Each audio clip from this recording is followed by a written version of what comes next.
Vamos dar um pulinho lá em Brasília com o nosso correspondente Délio Rocha, que vem trazendo informações sobre a presença do presidente Jair Bolsonaro em Nova York. Ele vai cumprir a tradição. O Brasil faz o discurso de abertura da Assembleia Geral da ONU. E, Délio, qual deve ser o teor desse discurso? Será que a questão ambiental vai prevalecer? Bom dia para você.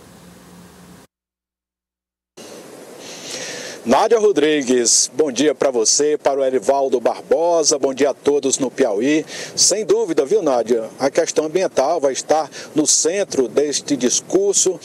Após aquela crise das queimadas na Amazônia em agosto, o presidente Jair Bolsonaro foi muito criticado lá fora, em outros países, pela maneira como conduziu a crise e pela maneira como vem conduzindo a política ambiental brasileira.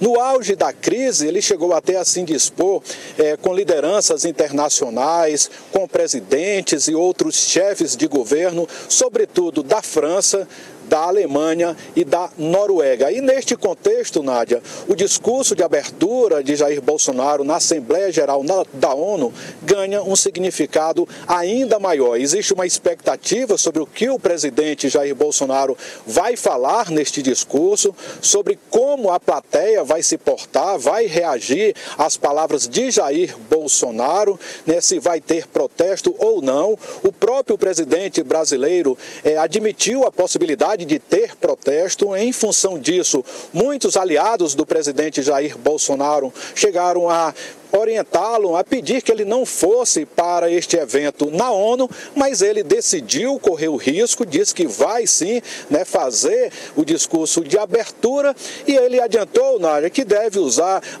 fazer um discurso mais conciliador, mas conforme o presidente, sem abrir mão de um tom mais forte na hora de defender a soberania nacional.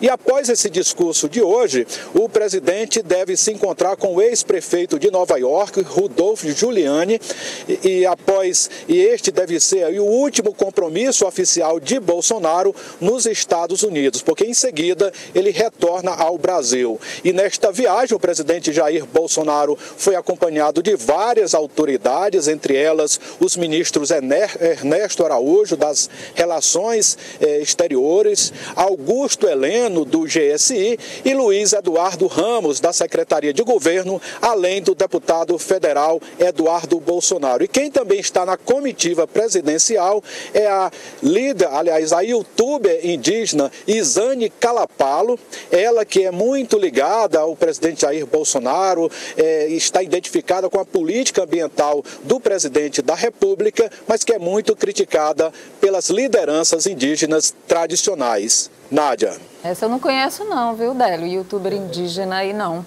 Mas hoje tem sessão conjunta do Congresso. O que os deputados e senadores vão discutir? Qual é a pauta, Délio? Nádia, olha, um dos pontos da pauta aí desta sessão conjunta do Congresso Nacional é a votação da LDO, a Lei de Diretrizes Orçamentárias. A LDO foi aprovada na Comissão Mista de Orçamento em agosto, mas também precisa passar pelo plenário do Congresso Nacional. A LDO, que prevê, por exemplo, um novo valor para o salário mínimo de 2020, que passaria dos atuais R$ 998 para R$ 1.039.